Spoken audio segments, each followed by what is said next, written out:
নমস্কার বন্ধুরা, আবার চলে এসেছি একটা নতুন রেসিপির সাথে। আশা করি বন্ধুদের রেসিপিটা অনেক ভালো লাগবে। শুরু থেকে শেষ পর্যন্ত সঙ্গে থাকার অনুরোধ রইল। আজকে আমরা তো খাসির মাংস খাই, অনেক কিছু খাই। এখন খাসির মাংসের যা দাম বেড়ে গেছে, সবার পক্ষে তো সম্ভব না কিনে খাওয়া। তবে আজকে আমার খুব ইচ্ছা করছিল খাসির মাংসের মাথা খাবো। সেজন্য ভাবলাম বন্ধুদের সঙ্গে শেয়ার করি এই জিনিসটা।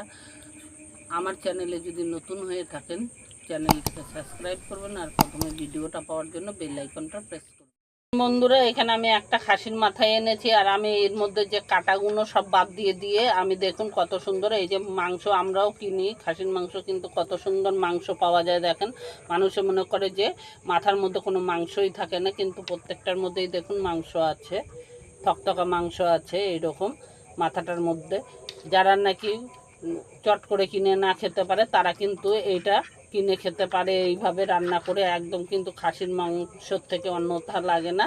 আর আমি এটা ধুয়ে পরিষ্কার করে নিয়ে এসেছি। দেখুন বন্ধুরা, এখানে আমি তেল দিয়ে দিয়েছি কড়াইটার মধ্যে। আর হলো গিয়ে এখানে আমি একটু সাদা জিরে ফোড়নে দিচ্ছি। আর এইখানে একটু গোটা গরম মশলা এনেছি, 2-4 টুকরো দারচিনি, 2-4টে লবঙ্গ আর 4টে এলাচ ফাটানো আছে, দিয়ে দিলাম।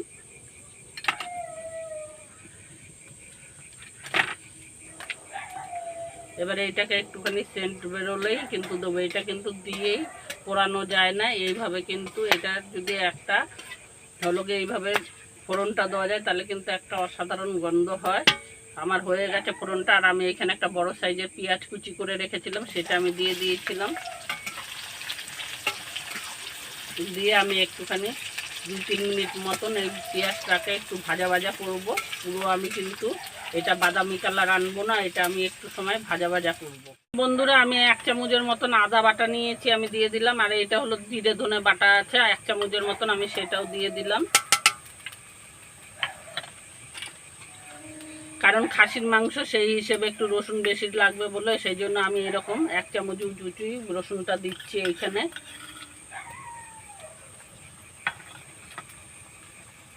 আমি বড় সাইজের একটা পেঁয়াজ আর হলো গিয়ে 2টো শুকনো লঙ্কা বেটে নিয়েছি একসাথেই, আমি সেটাও দিয়ে দিচ্ছি।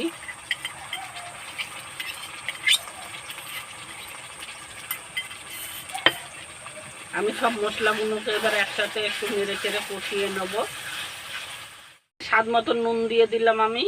এখানে আমি 1/2 চামচের মতন হলুদ দিয়ে দিলাম। এর মতন আমি হলো গিয়ে কাঁচা লঙ্কা মোটা মোটা করে কেটে দিলাম। ঝালটা আপনারা আপনাদের বুঝে দেবেন। ছোটো চামচের 2 চামচের মতন দই নিয়েছি, সেটাও আমি দিয়ে দিলাম।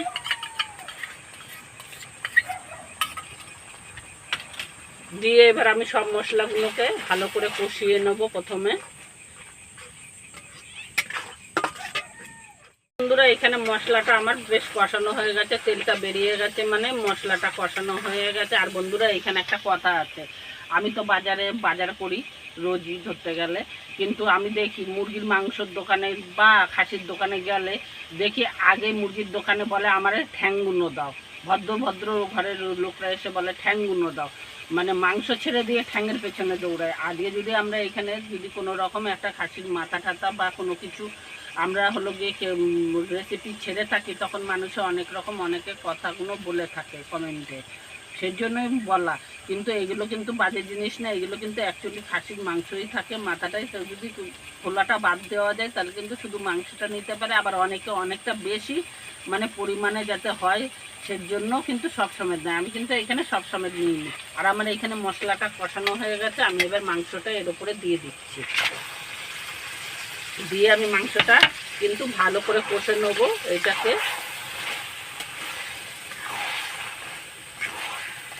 এটাকে কষাতেই অর্ধেকের মতন হয়ে যায়। এটা যেরকম খাসির মাংস একটা প্রেসারে রান্না করতে হয় সেই রকম কিন্তু কোনো প্রয়োজন নেই, এইখানে কিন্তু কষাতেই হয়ে যায়। এখানে হলো গিয়ে আমি একটা হলো গিয়ে মটন মশলা নিয়েছি, গুঁড়ো প্যাকেটে যে পাওয়া যায় 5 টাকার প্যাকেট, আমি সেটা নিয়েছি, সেটা আমি দিয়ে দিচ্ছি এর মধ্যে। এবার আমি সব মশলা দিয়ে সুন্দর করে একটু কষিয়ে নেব। তারপরে আমি জল ব্যবহার করব যখন, তখন আপনাদের দেখিয়ে দেবো। দেখুন বন্ধুরা, আমি এখানে 2-3 মিনিটের মতন কষিয়েছি। আমি এখনও কিন্তু কষাটা হয়নি, যার কারণে কষা হলে কিন্তু এটার থেকে তেল বেরিয়ে যাবে, সেই হিসেবে কিন্তু এখনও কষানো হয় না। এইভাবে কিন্তু একভাবে নেড়ে চেড়ে ভালো করে সুন্দর করে কষালে কিন্তু খাসির মাংস যে আমরা একদম সলিডটা কিনি তার থেকে কিন্তু অন্যথা হবে না বন্ধুরা। এইভাবে আমি ভালো করে নেড়ে চেড়ে কষাবো। দেখুন বন্ধুরা, এখানে আমার কষানো হয়ে গেছে। আমি 10 মিনিটের মতন কষিয়ে নিয়েছি। আমি এবার অল্প পরিমাণে জল দেবো, খুব বেশি এটা জল করব না, আমি ঝোল ঝোল করবো না। আমি এবার এটাকে চাপা দিয়ে আরও 10-15 মিনিটের মতন ফুটিয়ে নেবো বন্ধুরা।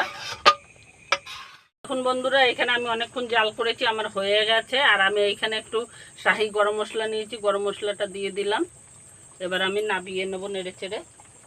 দেখুন বন্ধুরা, কত সুন্দর কালার এসছে, আর গন্ধটাও কিন্তু খুব সুন্দর বেরিয়েছে। একদম খাসির মাংস যেরকম গন্ধ ছাড়ে, একদম পিওর খাসির মাংসের মতনই গন্ধ ছাড়ছে। কিন্তু আমি এটাকে নাবিয়ে নিচ্ছি।